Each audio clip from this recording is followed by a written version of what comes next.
More than 40 reserve officers were let go from the Sacramento Police Department after a new state audit. And that audit is now raising compliance issues surrounding how the city was employing them. ABC 10's Austin Castro talked today with one of the officers let go. Austin, what have you learned? Well, Laura, Joe Wagstaff is one of the 41 Sacramento Police Reserve officers let go from the department this week and says he's completely surprised by the findings in that audit. He goes as far as to call the entire situation unprofessional and is now raising new concerns about what this all means for public safety. Dozens of reserve officers in Sacramento now released this week from the department following a CalPERS audit. That audit claiming the city of Sacramento did not follow the rules for hiring those retired police officers to work for the department part-time. There are some people that are really heartbroken right now.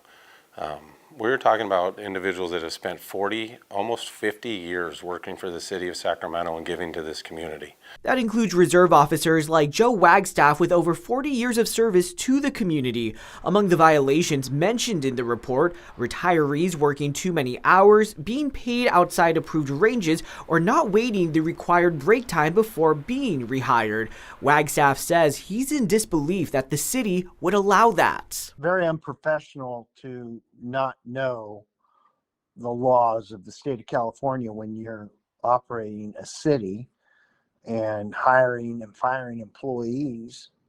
You need to know the rules for that. Sacramento Police and the city of Sacramento tell ABC 10 in a statement in part, quote, "At this time, we are still working with city human resources to determine how the work previously performed by retired annuitants will be addressed, and we do not yet have details on what the impact will be to staffing."